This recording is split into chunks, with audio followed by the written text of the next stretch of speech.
तिरंगा रक्षक मध्ये आपलं सर्वांचं मनपूर्वक स्वागत। आजचा काय घडले काय बिघडले या तिरंगा रक्षकच्या स्पेशल एपिसोड मध्ये आम्ही जिल्हा परिषद आणि पंचायत समितीच्या निवडणुकीच्या निमित्तानं प्रेक्षकांपर्यंत एक विचार मांडत आहोत। तो म्हणजे जिल्हा परिषद निवडणुकीत काही युवकांची राजकीय भरकटलेली दिशा। मित्रांनो, जिल्हा परिषद पंचायत समिती या निवडणुका जाहीर झालेल्या आहेत। उमेदवारी अर्ज दाखल करून माघार घेण्याची मुदत संपलेली आहे। अंतिम यादी प्रसिद्ध झालेली आहे आणि उमेदवार प्रचाराला सुद्धा लागलेले आहे। काही ठिकाणी प्रचार करत असताना गावागावामध्ये उमेदवार त्यांचे कार्यकर्ते काही गाड्या घेऊन काही स्पीकर लावून प्रचार सुरू आहे। साहजिकच त्यांनी प्रचार करणं अपेक्षित आहे, अभिप्रेत।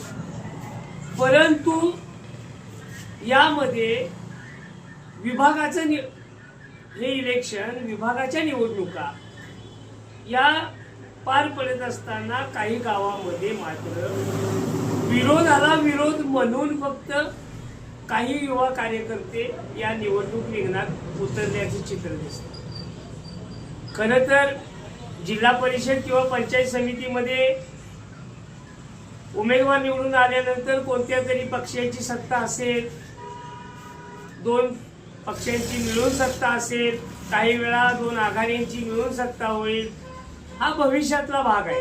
परंतु या पलीकडे जाऊन काही गावांमध्ये मी पाहिलेलं आहे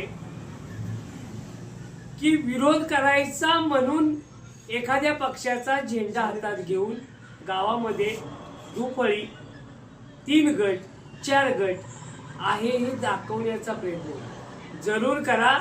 बाबासाहेबांनी सांगितले की एखाद्या सत्ताधाऱ्याला विरोध झाल्याशिवाय लोकशाही परिपक्व आहे असं म्हणता येणार।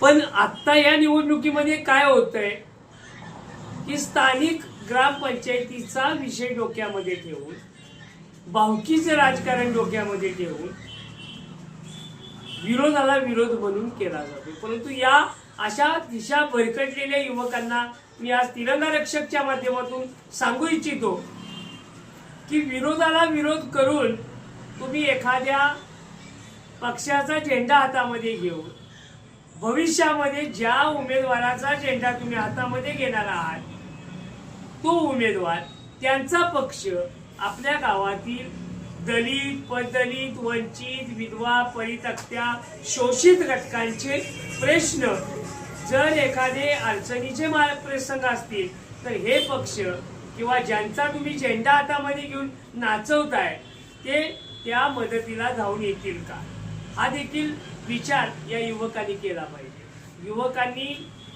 सकारात्मक दृष्टिकोनातून प्रचाराच्या या रणधुमाळीमध्ये उतरलं पाहिजे।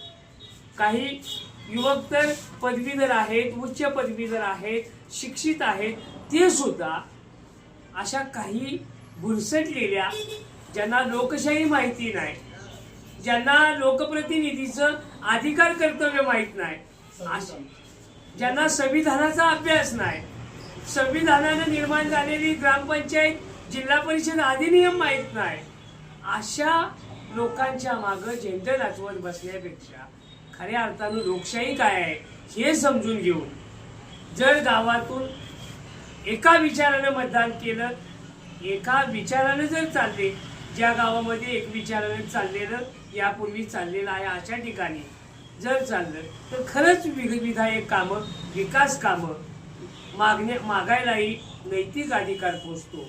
अन्यथा या 4 टाळक्यांच्या नादात आणि ते गाव गोत्यात, त्याचबरोबर जे पुढं करणारे 4 कार्यकर्ते आहेत ते सुद्धा भविष्यामध्ये गावाच्या काही सुज्ञ मतदारांच्या नजरेतून उतरतील। म्हणून तिरंगा रक्षकच्या या काय घडतंय काय बिघडतंय या स्पेशल रिपोर्टमध्ये आज युवकांना एकच सल्ला दिला जाईल की सकारात्मक दृष्टिकोनातनं निवडणुकीला सामोरं जावा। फक्त आणि फक्त स्थानिक विरोधाला विरोध म्हणून विरोध करू नका। आज एवढंच थांबतो. जय भीम, जय भारत, जय संविधान.